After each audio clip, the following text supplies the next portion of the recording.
अस्सलाम वालेकुम व्यूवर्स। तो आज हमने रीड करनी है नावल इर्तिकाज़ की सेकंड एपिसोड। तो चलें अपना आज की एपिसोड स्टार्ट करते हैं। समीर कॉलेज से वापस आया। आओ खाना खा लो, आते ही जायदा ने खाने का कह दिया। समीर ने अपना बैग सोफे पर रख दिया। समीर, तुम इतनी देर से कॉलेज नहीं जा रहे, अगर वजाहत को पता चल गया तो वो बहुत गुस्सा होंगे। बेहतर यही है कि तुम खुद बता दो, जायदा ने समझाते हुए कहा। समीर ने पहले नज़रें ऊपर की, फिर चेहरा नीचे कर लिया। जाहिदा उसके साथ बैठ गई और कंधे पर हाथ रखा। समीर, अब क्या करोगे? ठीक है, मैं बता दूंगा अब्बा को, लेकिन क्या बता दोगे? वजाहत ने अचानक आकर उन्हें हैरान कर दिया। अब्बा? समीर फ़ौरन खड़ा हो गया। तुम लोग ऐसे क्यों देख रहे हो? वजाहत ने हंसकर कहा। अब्बा, मुझे आपसे कुछ कहना है। हाँ बोलो यार। मुझे कॉलेज नहीं पढ़ना, समीर ने हिम्मत करके कहा। क्या पागल हो गए हो? बुखार हुआ है क्या? वजाहत कलेजा बदल गया। अब्बा, मैं कॉलेज नहीं जाता, बल्कि क्रिकेट एकेडमी जाता हूँ। वजाहत ने गुस्से से उसको देखा, लेकिन वो बोलता जा रहा था। अब्बा, मैं क्रिकेटर बनना चाहता हूँ और मैं किसी भी हद तक जा सकता हूँ। वजाहत ने एक जनाटेदार थप्पड़ रसीद किया। मीरान लंदन से वापस तो आ गया था, मगर उसके अंदाज पहले से भी ज़्यादा बागियाना और बिगड़े हुए थे। वो लाउंज में सोफे पर टांग धरे बैठा था, जैसे उसे किसी की परवाह ना हो। जहाँ ज़ेब उसके सामने गुस्से और बेबसी की तस्वीर बने खड़े थे। तुम्हारे पास क्या नहीं है मीरान? जहाँ ज़ेब ने चिल्ला कर पूछा। तुम्हारे गैराज में स्पोर्ट्स कार खड़ी है, हैवी बाइक तुम्हारे पास है, हर वो लग्जरी जो एक इंसान ख्वाब में देखता है, मैंने तुम्हारे कदमों में ढेर कर दी है, लेकिन तुम मेरी एक छोटी सी ख्वाहिश पूरी नहीं कर सकते। मैंने सिर्फ एक एमडी कैट का टेस्ट देने को कहा था। मीरान ने नज़रें उठाकर अपने बाप को देखा। उसकी आंखों में कोई पछतावा नहीं था, सिर्फ एक अजीब सी जिद थी। आपको क्या लगता है पापा, इन चीज़ों से आप मुझे खरीद सकते हैं? मीरान ने सड़ लेजे में कहा। आप बार बार जताते हैं कि आपने मुझे सब कुछ दिया, लेकिन बदले में आपने मुझसे मेरी आज़ादी छीन ली है। आज़ादी? जहांज़ेब ने तब कर कहा। क्या कमी छोड़ी है मैंने? स्पेस मामू, मुझे थोड़ी जगह चाहिए जहां आप लोग मेरा पीछा ना करें, मेरी फिक्र ना करें और मुझे मेरे हाल पर छोड़ दें। मीरान सोफे से उठा और अपने बाप के करीब आकर खड़ा हुआ। आपको क्या लगता है मुझे पता नहीं चलता? मैं जब तक लंदन में रहा, आपके गार्ड्स साए की तरह मेरे पीछे पीछे रहे। मेरी गाड़ी में ट्रैकर लगा हुआ है, मेरे फ़ोन की लोकेशन आपके पास होती है। ये प्रोटेक्शन नहीं है पापा, ये जेल है। जहाँ जेब का चेहरा गुस्से से तमतमा उठा। वो तुम्हारी हिफाजत के लिए था, नहीं, वो आपके सुकून के लिए था, मेरे लिए नहीं। मेहरान ने दो टोक जवाब दिया। आज के बाद अगर किसी गार्ड ने मेरा पीछा किया या मेरी ज़िंदगी में दखल अंदाजी की, तो याद रखिएगा, मैं इस बार लंदन नहीं, ऐसी जगह जाऊंगा जहाँ से आपका ट्रैकर भी मुझे ढूंढ नहीं पाएगा। जहांजेब साकित खड़े रह गए और मेहरान पैर पटकता हुआ अपने कमरे की तरफ चला गया। सख्ती ने उसे वाकई बागी बना दिया था। शाम का धुंधलका छा रहा था जब निशा अपने लाइट्स और कैमरा बैग संभाले एक कैफे से बाहर निकल रही थी। अचानक उसकी नज़र सामने खड़े मेहरान पर पड़ी। निशा ने पहचान तो लिया, मगर इसे नज़रअंदाज करके आगे बढ़ने लगी। सुना है जनरेशन जी की बड़ी हमदर्द बनी फिरती हो तुम? मेहरान का तंजिया ले जा खामोशी को चीरता हुआ निशा के कानों तक पहुंचा। निशा रुकी, एक गहरा सांस लिया और पीछे मुड़कर देखा। ओह, तो आप हैं? जी फरमाइए। मीरान दो कदम आगे बढ़ा, हाथ जेबों में डाले। वो अब भी इसी गुरूर में था। जी, मैंने सोचा आपको बता दूं कि आपकी वो मोटिवेशन ज़रा भी काम नहीं आई, बल्कि जैसा आपने अपनी वीडियोस में कहा था, मेरे साथ इसका बिल्कुल उल्ट हुआ है। मीरान ने तल्खी से हंस कर कहा।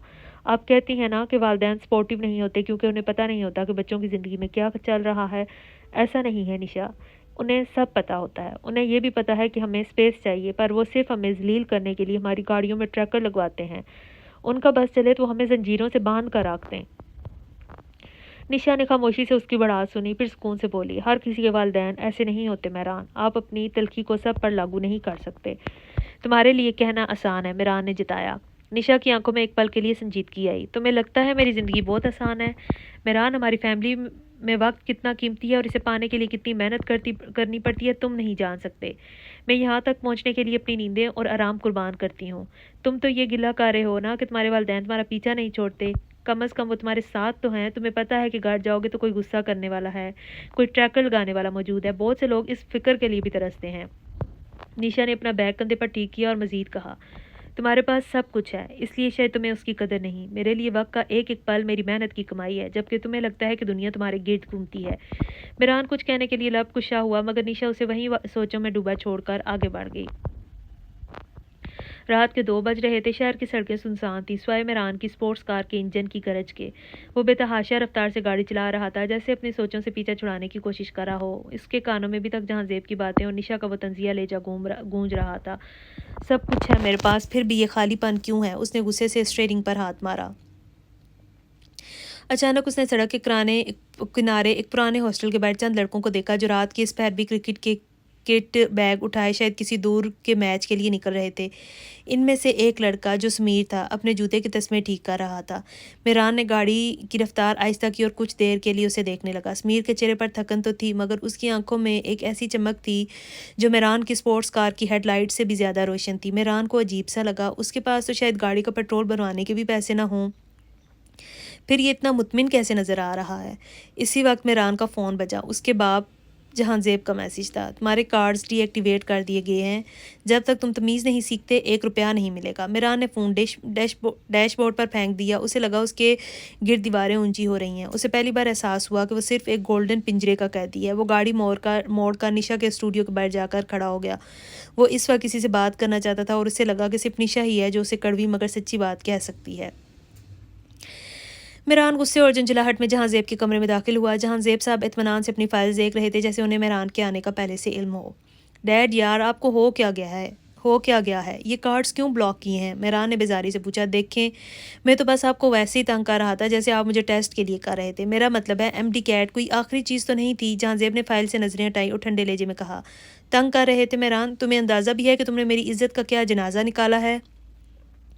ओ कम ऑन डैड, इतना बड़ा इशू ना बनाएं। अगर ये टेस्ट साल में दो बार होता तो मैं अभी दोबारा दे देता। अब 1 साल इंतज़ार तो करना पड़ेगा ना। तो क्या आप पूरे साल के लिए मेरे कार्ड्स ब्लॉक रखेंगे? मैं बाहर कैसे निकलूंगा? दोस्तों को क्या जवाब दूंगा? मेहरान ने सोफे पर बैठते हुए कहा। जहांजेब अपनी कुर्सी से उठे और मेहरान के करीब आकर बोले, दोस्तों को ये बताना कि अब स्पोर्ट कार में पेट्रोल डलवाने के लिए तुम्हें खुद कमाना पड़ेगा। तुमने कहा था ना कि तुम्हें स्पेस चाहिए, मैंने दे दी। अब तुम आज़ाद हो, जहाँ मर्जी जाओ, जो मर्जी करो, मगर मेरे पैसों पर नहीं।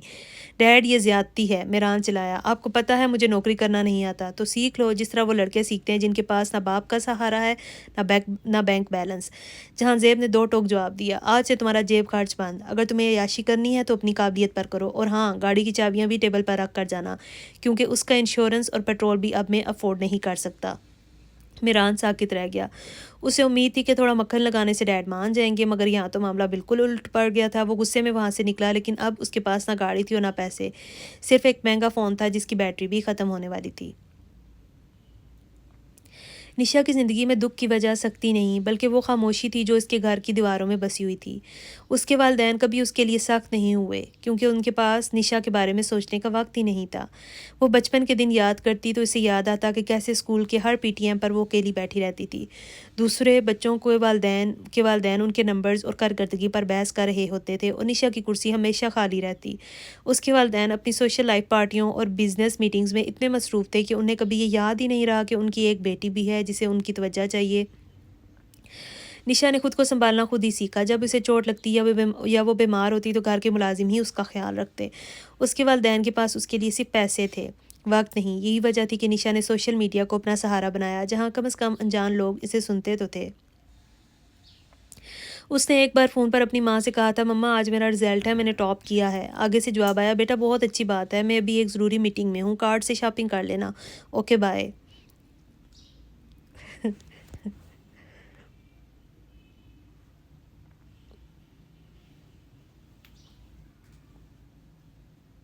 निशा ने फ़ोन रख दिया था। उसे शॉपिंग नहीं, अपनी माँ की गोद में सर रखकर तारीफ सुननी थी। इसीलिए जब आज मेहरान उसके सामने खड़ा अपनी बाप की सख्ती का रोना रो रहा था, तो निशा को अंदर ही अंदर हंसी आ रही थी। उसे लग रहा था कि मेहरान खुश नसीब है कि कोई तो है जो इस पर नज़र रखता है, कोई तो है जो उसे रोकता टोकता है। यहाँ तो वो हाल था कि निशा मर भी जाती तो शायद उसके वालिदैन को हफ्तों बाद पता चलता।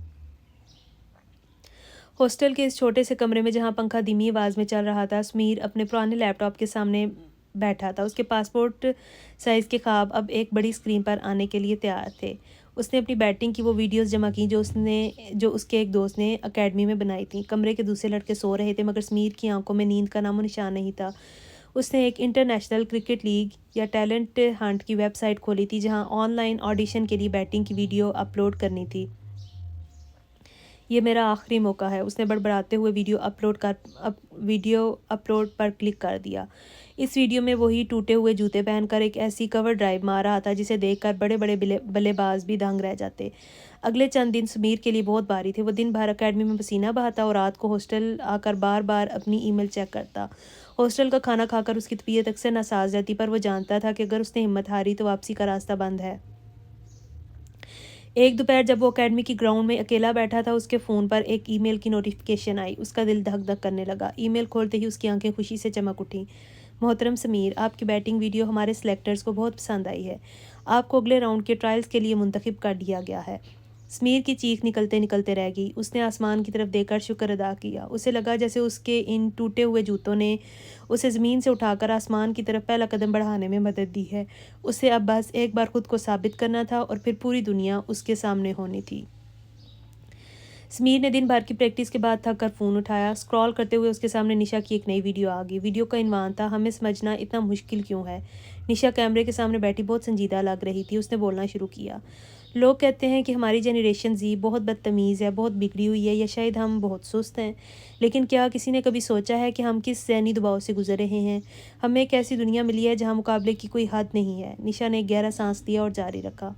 हम वो नस्ल हैं जिन्हें हर वक्त परफेक्ट नज़र आने का बोझ उठाना पड़ता है। हमारे वालिदैन को लगता है कि स्मार्टफोन और इंटरनेट होना ही सब कुछ है, लेकिन वो ये नहीं देखते कि हम इसी इंटरनेट पर हर रोज़ हज़ारों ऐसे लोगों को देखते हैं जो हमसे बेहतर, अमीर और कामयाब लगते हैं। ये एहसास कमतरी हमें अंदर से खा रहा है। समीर ने वीडियो पॉज की और अपने कमरे की टूटी हुई दीवार को देखा। निशा की आवाज़ फिर गूंजी। हमें स्पेस चाहिए पर हमें ट्रैकर मिलते हैं। हमें रहनुमाई चाहिए पर हमें मुआवजा मिलता है। देखो फलां का बेटा डॉक्टर बन गया, तुम क्यों नहीं। कोई ये क्यों नहीं पूछता कि हम बनना क्या चाहते हैं। हम वो नस्ल हैं जो अपने ख्वाबों और अपने वालदैन की तवक्कात के दरमियान फंस कर रह गई हैं। हम बागी नहीं हैं, हम बस थक चुके हैं। इन तवक्कात से, इस तन्हाई से जो भरे हुए घरों में भी हमारा पीछा नहीं छोड़ती। निशा की आंखों में नमी थी जब उसने आखिरी जुमला कहा। हमें सोना नहीं, हमें सुकून चाहिए।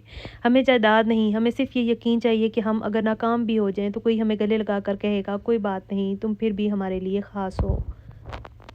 समीर ने फ़ोन बंद कर दिया और अंधेरे कमरे में छत को घूरने लगा। उसे पहली बार ऐसा लगा कि कोई है जो उसके दिल की आवाज़ जानता है। दूसरी तरफ मेहरान ने भी शायद यही वीडियो देखी होगी, लेकिन उसके लिए ये बातें सिर्फ एक ज़ख्म थी, जबकि समीर के लिए ये हिम्मत बन रही थी। मेहरान उसी कैफ़े के बाहर खड़ा था जहाँ से निशा अब बाहर निकल रही थी। उसकी नज़र मेहरान पर पड़ी तो वो बिल्कुल हैरान हुई, जैसे उसे मालूम था कि ये बिगड़ा हुआ शहज़ादा अभी हार नहीं मानेगा। मुझे पता था आप तीसरी बार भी यहीं मिलेंगी। मेहरान ने मुस्कुराते हुए हाथ आगे बढ़ाया। निशा ने हाथ मिलाया, मगर उसके लहजे में अब भी वही तेज़ी थी। आपको कुछ कहना है? मैं ज़रा जल्दी में हूँ। जी, आपकी आज की वीडियो ज़बरदस्त थी। मेहरान ने सच्चे दिल से तारीफ़ की। निशा बेख्तियार हंस पड़ी। अच्छा, आपको अपने अलावा भी किसी का काम अच्छा लगता है? ये तो बड़ी तरक्की है। मेहरान भी हंस दिया, मगर फिर संजीदा होकर बोला, संजीदगी से निशा, आप मेरे लिए एक वीडियो बनाओ। उसकी रेटिंग और वायरल करना मेरा काम है। मेरे पास बड़े लिंक्स हैं, बस एक ऐसी वीडियो जो मेरे हालात बयान करे। निशा ने रुक कर गौर से उसके चेहरे को देखा, फिर एक तंजिया मुस्कुराहट के साथ बोली, क्यों? आपके लिए कोई वीडियो नहीं, बल्कि एक पूरा नावल लिखना चाहिए। सही कहा ना? जिसका नाम हो बिगड़ी हुई औलाद, या फिर कोई ड्रामा जिसका टाइटल हो ना शुक्रा शहजादा।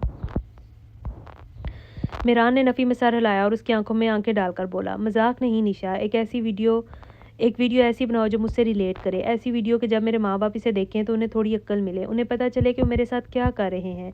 निशा के चेहरे से मुस्कुराहट गायब होगी। उसने अपना बैग कंधे पर ठीक किया और दो टोक लेजे में जवाब दिया, देखो मेहरान, मैं कोई ऑर्डर पर वीडियो बनाने वाली मशीन नहीं हूँ। मैं वही बनाती हूँ जो मुझे अच्छा लगता है, जो मैं महसूस करती हूँ। मैं किसी की ईगो को तस्कीन देने के लिए या किसी के बाप को सबक सिखाने के लिए कॉन्टेंट तख्लीक नहीं करती। वो मेहरान के करीब आई और मजीद कहा, तुम्हारा मसला ये है कि तुम अब भी दूसरों के सहारे ढूंढ रहे हो, कभी बाप के पैसे, कभी दोस्तों की वाह, और अब तुम चाहते हो कि मेरी वीडियो तुम्हारी जंग लड़े। अपनी जंग खुद लड़ना सीखो मेहरान। मैं अपनी वीडियोस इन लोगों के लिए बनाती हूँ जिनके पास आवाज़ नहीं है। तुम्हारे पास तो आवाज़ भी है और एहतजाज करने का तरीका भी, बस हिम्मत नहीं है। जिस दिन तुम खुद कुछ बनकर दिखाओगे, इस दिन शायद दुनिया तुम्हारी बात सुनेगी। तब तक मेरी वीडियोस से सिर्फ वही रिलेट करेंगे जो सच में कुछ बदलना चाहते हैं।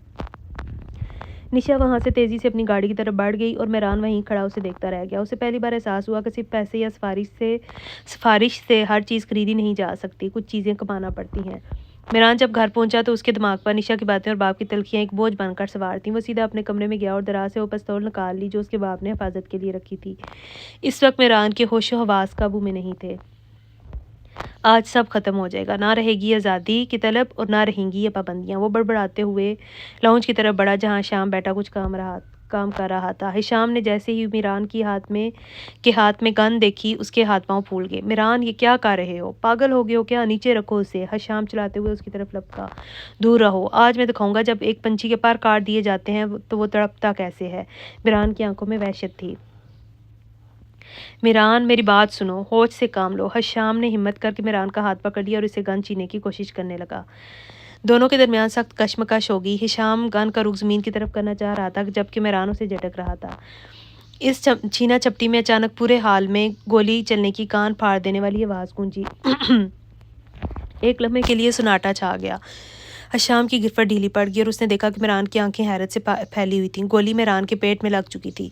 पिस्तौल हिशाम के हाथ से छूटकर नीचे गिरी। मीरान ने अपने पेट पर हाथ रखा जहाँ से खून तेज़ी से सफ़ेद शर्ट को सुर्ख कर रहा था। उसके कदम लड़खड़ाए और वो दीवार के सहारे नीचे गिरता चला गया। मीरान, हिशाम के हलक से एक दिलखराश चीख निकली। वो भागकर मीरान के पास गिरा और उसका सर अपनी गोद में रख लिया। नहीं नहीं, आंखें खोलो मीरान, कोई है, डॉक्टर को बुलाओ। जहांजेब और सबिहा बेगम भागते हुए लाउंज में आए। सामने का मंजर देखकर सबिहा के पैरों तले से ज़मीन निकल गई और जहांजेब, जो हमेशा अपनी अना में रहते थे, बुत बने खड़े रह गए।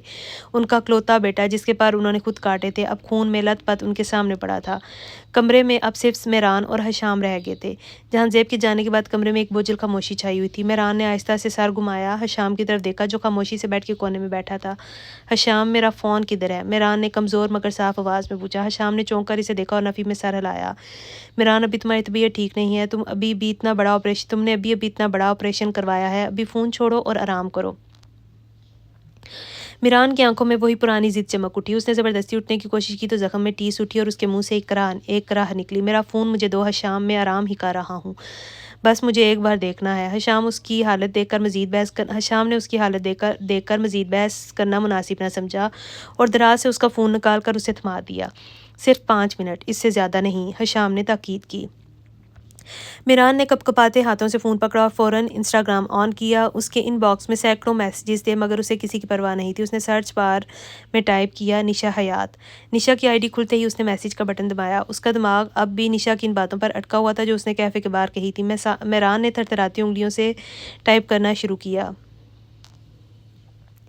तुमने कहा था ना कि मैं अपनी जंग खुद नहीं लड़ सकता, मैं सिर्फ दूसरों के सहारे ढूंढता हूँ। देखो निशा, आज मैंने अपनी ज़िंदगी का सबसे बड़ा जुआ खेला है।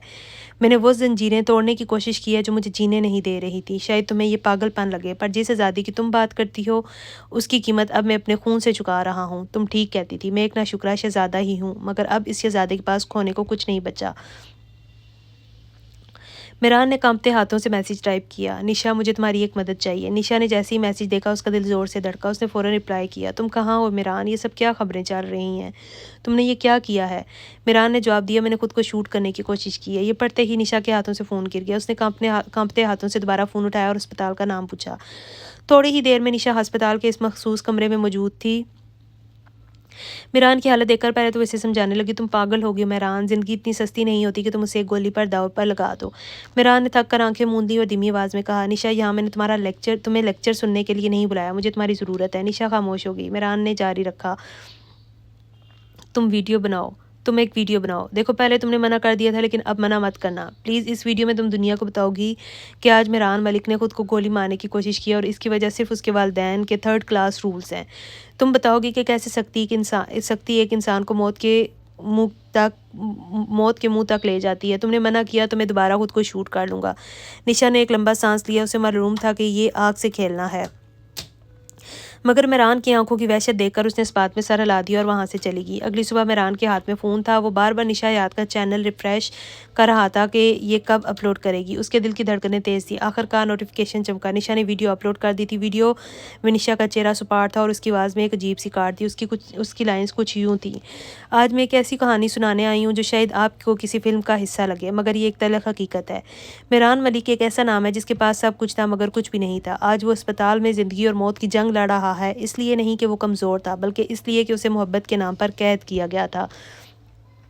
ये वीडियो उन वालिदैन के लिए है जो समझते हैं कि सख्ती और ट्रैकर लगाना ही तरबियत है। देख लें, आपकी ना जीत गई और आपका बेटा हार गया। क्या एक पासपोर्ट और थोड़ी सी आज़ादी एक जान से ज़्यादा कीमती थी? वीडियो ख़त्म हुई तो मेहरान के लबों पर एक फातिहाना मुस्कुराहट आई। उसने अस्पताल के दरवाजे की तरफ देखा जहाँ से जहांज़ेब दाखिल हो रहे थे। मेहरान ने फ़ोन उनकी तरफ बढ़ाया और सर लहजे में बोला, डैड, आप खुद को समझते क्या हैं? आपने मेरे साथ सख्ती करके बहुत बड़ी गलती कर दी। अब पूरी दुनिया जानती है कि आपका कामयाब घर अंदर से कितना खोखला है। आपने मेरी आज़ादी छीनी थी, मैंने आपकी इज्जत छीन ली। अब बताएं कौन जीता? जहांज़ेब के पैरों तले से ज़मीन निकल गई। वो वीडियो वायरल हो रही थी और उनका नाम मिट्टी में मिल रहा था। तो व्यूवर्स, ये थी इस नावल की सेकंड एपिसोड। उम्मीद करती हूँ कि आप लोगों को पसंद आई होगी। अल्लाह हाफिज़।